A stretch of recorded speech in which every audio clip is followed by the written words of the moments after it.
Hello and welcome back to Washington Exec's video series. We recently covered the news that LMI has agreed to sell its for-profit subsidiary to a consortium of three investors. So here to talk about the details of this deal is Doug Wagoner, LMI's president and CEO. Thanks so much for joining me today, Doug. Thanks, Amanda. Good to see you again. You too, you too. So Doug, can you start by telling us a bit about what drove this decision and some of the details of the deal? Yeah, so it's been something that we've been talking about for a couple of years. And what we were finding out as we were growing and wanted to accelerate our growth, that being a for-profit subsidiary to a nonprofit parent, it was just difficult for us to access the capital that we needed to make certain investments in our solutioning, to invest in our people, and to accelerate our ability to do acquisitions. And so the board and myself and the rest of the management team went through a very thoughtful process of what was the best avenues for us to access capital, what would the ideal partner look like, and we actually created the qualities of what the ideal partner would be that would fit into our culture and our plans and be able to maintain the culture that our employees enjoy. And so we took a very methodical process and initially met with Declaration Partners, which is the family office of David Rubenstein. And we realized very quickly that that was a great match, that Mr. Rubenstein's family office had the same values that we have, the same desires that we have to grow, the same desires to serve our government. And so we embarked on working with them. And then in turn, they brought two other partners in, Capital Meridian and 22C. As far as the details of the transaction, they have asked me not to disclose the price as usual in these situations, but I can say that every employee is coming over. There's no layoffs coming over. All the contracts come over, the customer relationships, and that 100% of the proceeds of the sale goes to the nonprofit. There's no individual that benefits from this or profits from this because of the fact that it is a nonprofit. And so they will take those proceeds and they will change their name to NobleReach.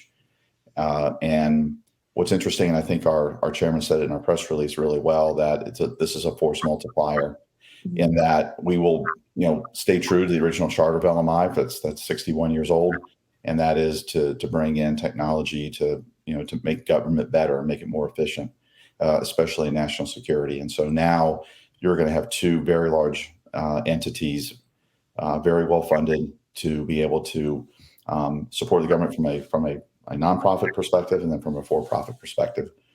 But the two organizations will be completely separate.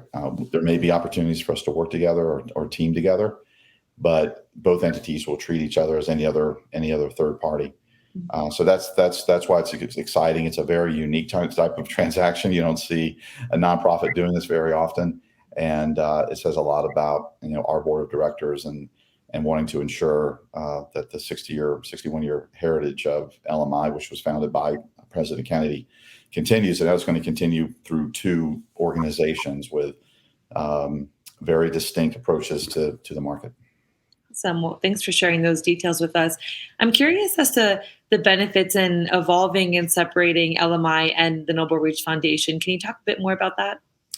Yeah. So as we've evolved the last couple of years on the for-profit side, we realize that government needs to move faster, especially in national security, especially in areas of AI and ML and data analytics, space technology, and what they want is solutions. They don't want a government services firm that's going to show up with a bunch of people and saying, okay, what do you want me to do? They want us to come in with a solution.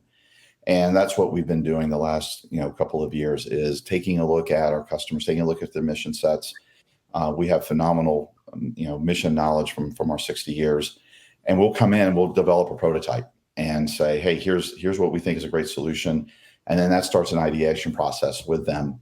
But that takes capital to do that. It takes capital to make those type of bets to start building a solution for a customer in advance. And we've been very successful. We've helped our customers be very successful with that model.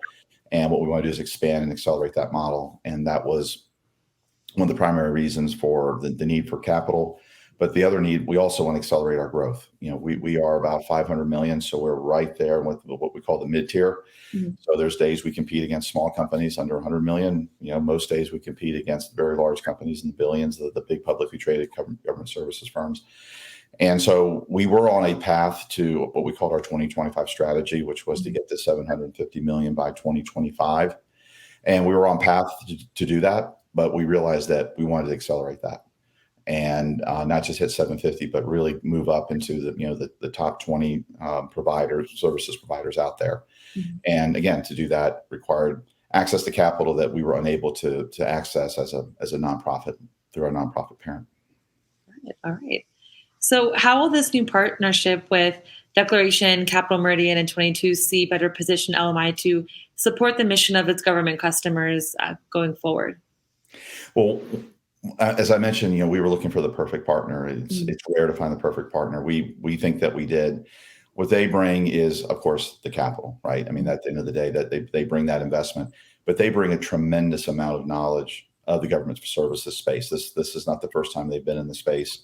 Elliot Wagner from Declaration Partners has a lot of experience in the government services space and technology space. Adam Palmer with Capital Meridian is an icon in 25 years experience through his old Carlisle days in this space. And 22C, while they're not experts in the government services space, they are in investing in AI, data analytics type companies. And that's really where our growth has been, where we think our growth is going to continue. So bringing those three together, the legacy of Mr. Rubenstein through Declaration and Adam through Capital Meridian and the technology understanding and the commercial technology understanding that we can bring from 22C, that's just what made this just a great consortium for us to work with. Wonderful. And to close, I'm just curious to know what this ultimately means for LMI's future. It is, like you said, not a deal that we hear of often. So, Yeah. Or what do you hope it means for the future of LMI?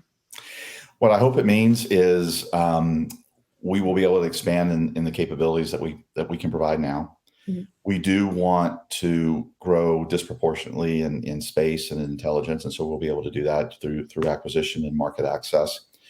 And all of that means greater opportunities for our employees. It is still a crazy war for talent out there. We think we have some great cultural aspects that attract people. It's one of the reasons why we were Washington Post #1 place to work last year. And we want to continue that. And so now we want to be able to show our people, look at the great career projections the great career progression you can have by staying at one place and be that career destination where you can come in, as an expert in one technology. We have phenomenal training capabilities, and then we can put you on a different type of program. But what that means is we just need, bigger scale, more capabilities, more customers for them to experience and work with. And that's one of the big things that we're going to be able to provide going forward as we grow with our financial partners.